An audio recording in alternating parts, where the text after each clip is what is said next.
students. In this module, we'll be studying about the menstrual cycle. Fine. So now students, the reproductive cycles in the female primates, for example, monkeys, apes and human beings, is called menstrual cycle. Now, several follicles will start this process at the same time, and usually one will reach ovulation, that is the release of ovum, and the other will degenerate. Now student, what is menarche? The first menstruation begins at puberty and it is called menarche. Now the cycles of events starting from one menstruation till the next one is called the menstrual cycle, and the menstrual cycle ceases to operate at the age of 50 years, and this phase is known as menopause. Now students, menstrual cycle is divided into number of phases. Fine.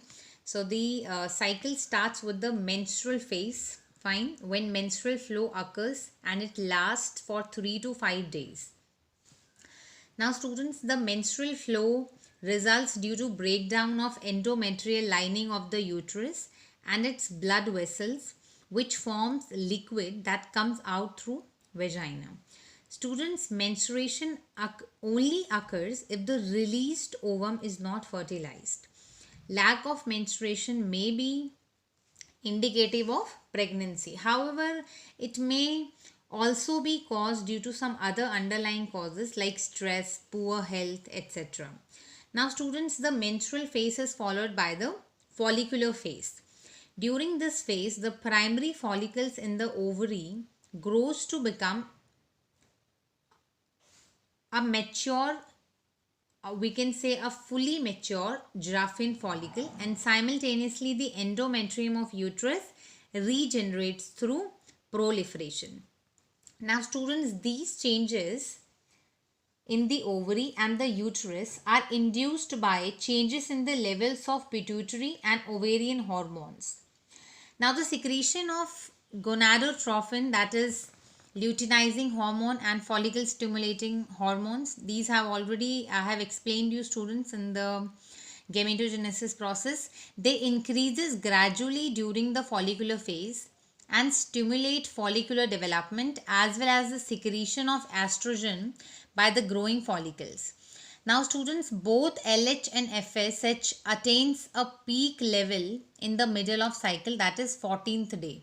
Fine, both they are at the peak level, and rapid secretion of luteinizing hormone leading to its maximum level during the mid cycle, called LH surge, induced rupture of Giraffian follicle and thereby the release of ovum, that is known as ovulation. Now students, the ovulation, or we can say the ovulatory phase, fine, it is followed by the luteal phase. So what happens in ovulatory phase, student? It's day 14 when the rupture of the Giraffian follicle and release the ovum, right? Tends to release the ovum. This phase is known as ovulatory phase. Now this is followed by the luteal phase, students, during which the remaining parts of the Giraffian follicle transform as the corpus luteum. Fine. And the corpus luteum secretes large amount of progesterone, which is essential for maintenance of the endometrium. Now students, such an endometrium is necessary for implantation of the fertilized ovum and other events of pregnancy. Now during pregnancy, all events of the menstrual cycle stops and there is no menstruation. And in the absence of fertilization, the corpus luteum degenerates. Students, this causes disintegration of the endometrium, leading to the menstruation and marking a new cycle. Now students, in human being, menstrual cycle ceases around 50 years of age, and that is termed as menopause. So you can see here students, this is the follicular phase. Fine. First of all, this is the primary follicle. We have already done this thing, fine, in our oogenesis process, students. Then it becomes secondary follicle with the antrum cavity, vesicular follicle, fine. And finally on day 14th, there will be an ovulation, fine. Then what happens? Corpus luteum is formed, fine, and it is degenerating. This corpus luteum helps in secreting the progesterone hormone. Fine students. So you can see here for first to 5 days there will be the menstrual flow. Fine, you can see here.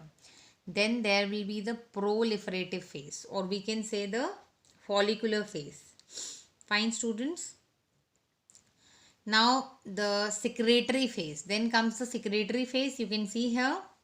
And this secretory phase is also known as luteal phase. So we have already done this thing. Fine. So this is what the complete structure is. You can see here, students, that LH and FSH, they are at the peak level. Fine, they are at the peak level on this at the evolution stage. See, this is the complete diagrammatic representation what exactly happens inside the ovary. So we have already discussed this thing although, but the same follicular phase happens during the menstrual cycle. So you can see here, these are the early primary follicles. Fine, these are the primordial follicles. Then they becomes the primary follicles, then secondary follicle, and then finally the Giraffian follicle. Then you can see here, students, the maturation of this follicle results into the releasing of the ovum. Fine, releasing of the ovum, which results in the rupturing of this follicle. Fine, so this exactly happens inside the ovary. Now, students, talking about the walls of the uterus, so we are having 3 walls. The endometrium, that is the inner one. The myometrium, that is the middle one. And perimetrium, that is the outer one. Fine. So, during menstruation, there will be this endometrium is responsible. Fine. The shedding of this endometrium results in the release of the blood. Now, students, coming on to the fertilization and implantation. Fine. The ovum has been released. Now, during copulation or coitus, semen is released by the penis into the vagina, which is known as insemination. Fine. So, the motile sperms swim rapidly, passes through the cervix and enters into the uterus and finally reach the junction of the isthmus and ampulla. And this is known as ampullary isthmic junction of the fallopian tube, where exactly the fertilization takes place. Now, students, let me just give you a brief overview of everything that we have done till now so that you won't get confused. Fine. Now, students, first of all, the gamete has been formed. That is with the help of the process that is known as gametogenesis, oogenesis in case of females, and spermatogenesis in case of male. Then we have discussed about the menstrual cycle, exactly how does it takes place, and finally the process of ovulation where the ovum is being released. Now comes the fertilization. Fine. Now, students, fertilization can only occur if the ovum and sperm are transported simultaneously to the ampullary isthmic junction, and this is the reason why not all copulation lead to fertilization and pregnancy. Fine. Now, students, the process of fusion of a sperm with an ovum is called fertilization. Fine. This definition very easy. We all have been doing this since our first chapter. Now, during fertilization, a sperm comes in contact with the zona pellucida layer of the ovum. So, ovum की जो outer layer है, students, that is the zona pellucida. Fine. So, a sperm comes in contact with this layer and induces changes in the membrane that block the entry of additional sperm. Fine. Now, thus it ensures that only one sperm can fertilize an ovum. And students, the secretion of the acrosome helps the sperm enters into the cytoplasm of the ovum through this zona pellucida. Fine. And the plasma membrane. Now, this induces the completion of the meiotic division of the secondary oocyte. And the secondary meiotic division is also unequal and results into the formation of second polar body, fine, and a haploid ovum. Okay, students. Now, soon the haploid nucleus of the sperm and that of ovum, it fuse together to form a diploid zygote. So, here I would like to show you this thing, students. See. This is a sperm. We have already done its structure. Need not to do it again. Now this is the ovum. You can see number of sperms they are coming. Fine. But only one is capable of entering inside the ovum through this zona pellucida layer. So you can see here, students, there is an egg in the hair. Fine. Ampullary isthmic junction here inside the fallopian tube. Fine. Now insemination occurs here. Look at this diagram very carefully, students. Fine. Then second we have a sperm swarm around egg. So you can see here. Then head of sperm enters into the egg. Fine.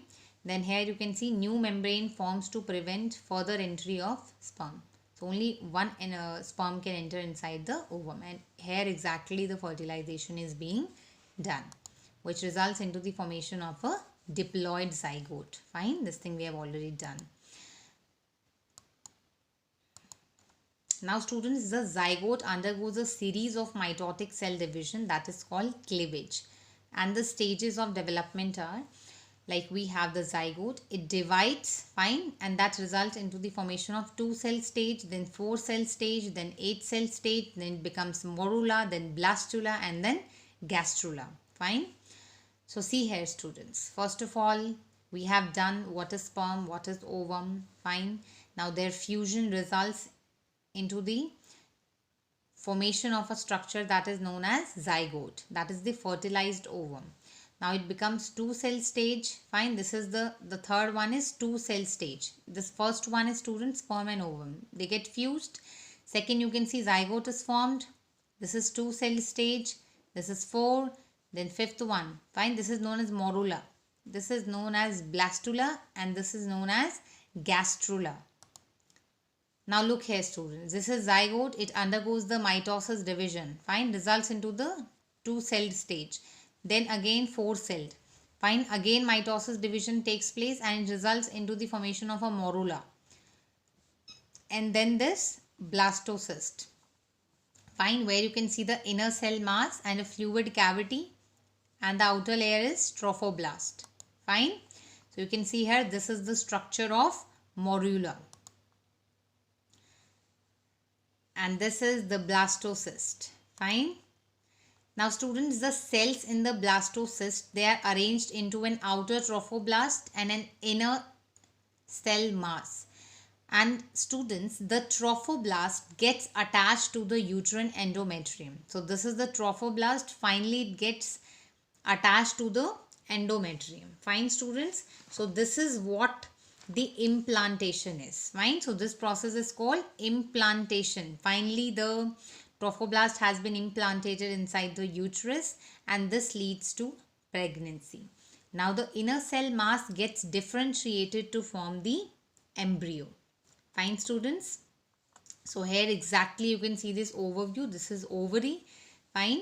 This is ovulation process students, from where the ovum is being released. Fine. Now this is the ovum and sperm has entered now.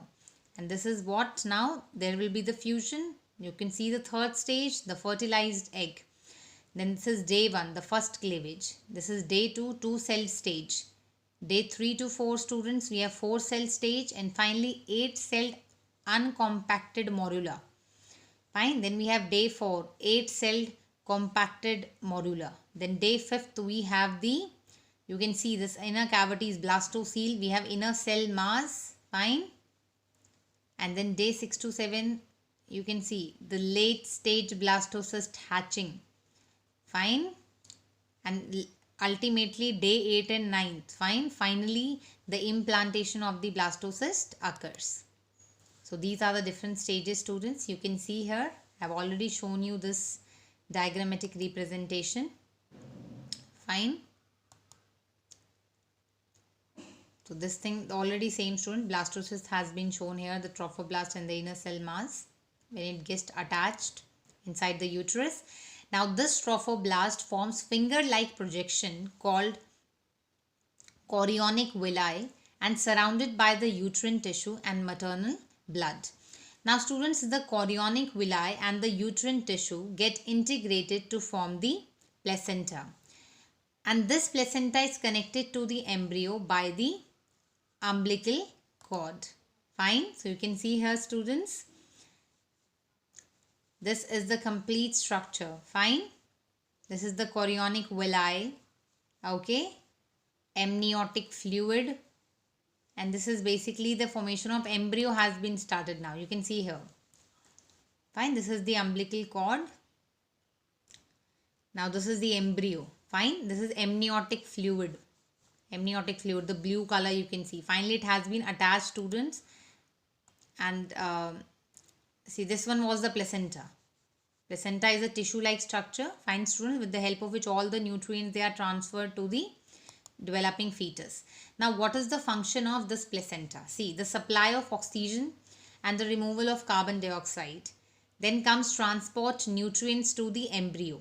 Then, students, excretion of waste produced by the embryo. Okay.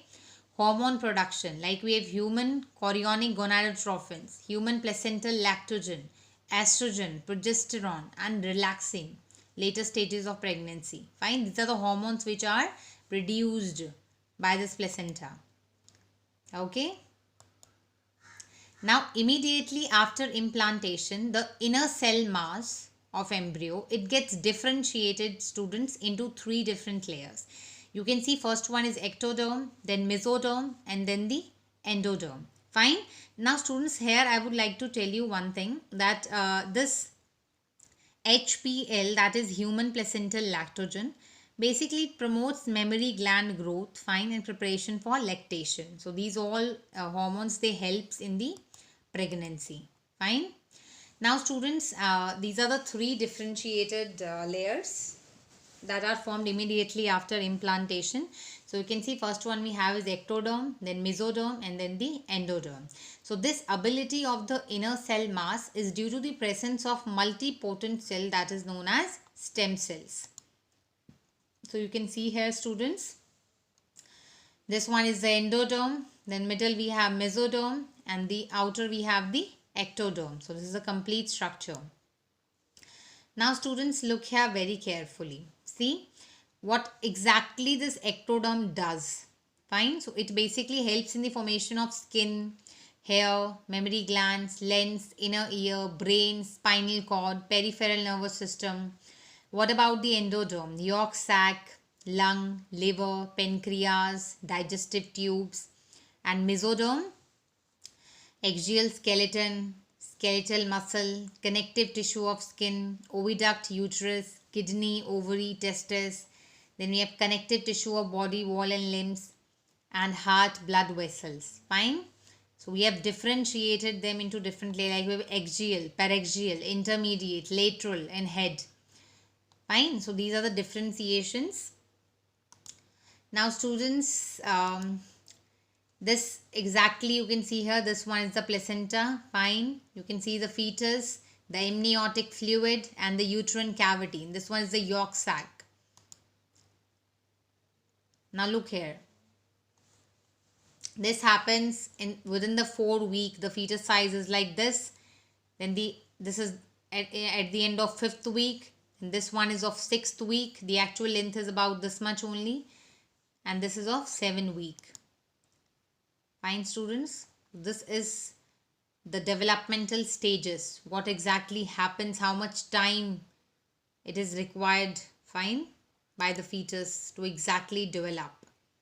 So you can see slowly and gradually number of organs or the part of the body, they are appearing. Fine. You can see initially we are having lens, then developing lens, then pigmented eye.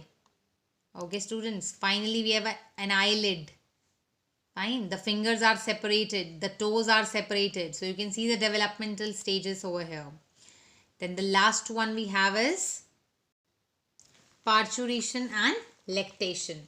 Now, students, the average duration of human pregnancy is about 9 months. Fine. So, which is called the gestation period. Now, vigorous contraction of the uterus at the end of the pregnancy causes expulsion, delivery of the fetus.